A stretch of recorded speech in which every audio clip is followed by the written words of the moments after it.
सीखे हमने की राह पर चलना। विद्येची देवता माता सरस्वतीला माझे नमन। मी पूर्वी विजयराव दुखले, जिल्हा परिषद प्राथमिक Marathi boys school, class 4 standard, Ujjwala Wankhede टीचरची विद्यार्थिनी।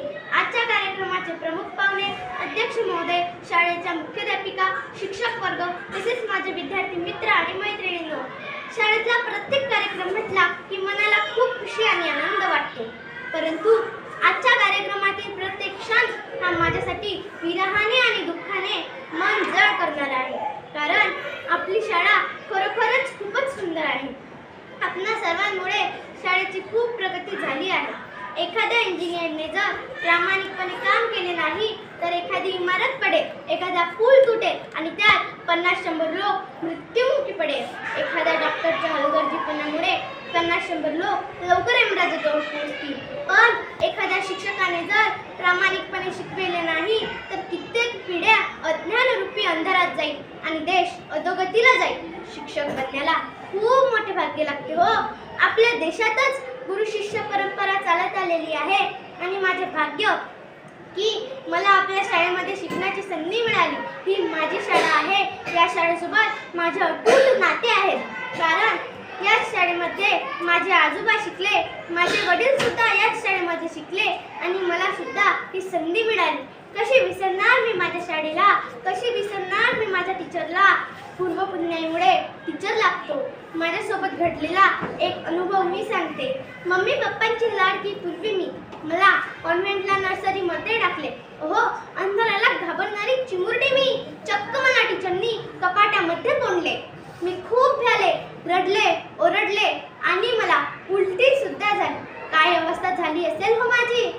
नंतर मला बाहेर काढले। मम्मी पप्पांना खूप उशिराने कळाले आणि मला तिथून काढून दुसऱ्या कॉन्व्हेंटमध्ये टाकले।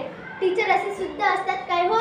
इनोसेंट बालकासोबत एवढा कठोर व्यवहार, कशी विसरणार मी त्या घटनेला, कशी विसरणार मी त्या टीचरला। जसं पेराल तसं उगवेल। वय वर्ष 5.5 असताना पप्पासोबत मी आपल्या शाळेत ॲडमिशनला आले असता माझे नाव लिहिले गेले आणि जन्मतारीख सांगितल्यावर नाव खोडून टाकले गेले, कारण नियतीला हे मान्य नव्हते। शासनाचा GRच 6 वर्षाचा होता आणि दुसऱ्या वर्षी माझी ॲडमिशन झाली। मी पहिलं पाऊल शाळेमध्ये टाकलं। मी धन्य झाले। माझ्या पूर्वपुण्याईमुळे वानखडे टीचर तुम्ही मला मिळाल्या, हेच नियतीला मान्य होतं। टीचर, तुम्ही मला खूप समजावून घेतलं हो, आईप्रमाणे प्रेम दिलं। मलाच काय तर पूर्ण क्लासला आईप्रमाणे सांभाळलं। कधी हुशार, साधारण, गरीब, श्रीमंत, जात पात या गोष्टीला कधी तुम्ही थारा दिला नाही। वसुदैव कुटुंबकम या भावनेने तुम्ही आमच्या सोबत राहिल्या। नेहमी दुप्पट जेवण आईप्रमाणे आम्हाला सोबत घेऊन केले। स्वतःच्या मुलांच्या वाट्याचे प्रेम आम्हाला दिले। टीचर, कुठून मिळाली ही प्रेरणा। आमच्यासाठी तुम्ही पारखी बनवून आम्हा मुलांमधील गुण ओळखून त्यांना सतत वाव देत राहिल्या। तुमच्यामध्ये संघर्ष, त्याग, तपस्या, जिद्द, प्रेम आणि शिस्त हे गुण मी बघितले। अहो, 9 महिने अगोदर जन्माला येण्याची वेळ आपल्याला कळते, परंतु मरणाची वेळ 9 मिनिट सुद्धा अगोदर आपल्याला कळत नाही।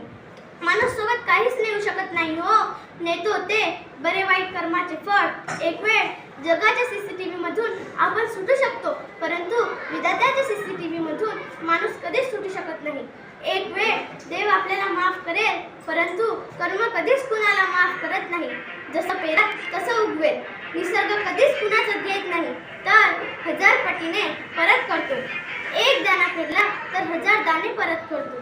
दररोज सकाळी दूधवाले घरी येतात। आईचं लक्ष त्यांच्या पहिल्या मापाकडे नसतं, ते तर त्यांना टाकावेच लागतं, परंतु त्यांनी ओतलेल्या जास्तीच्या थोड्याशा धारेकडे असतं।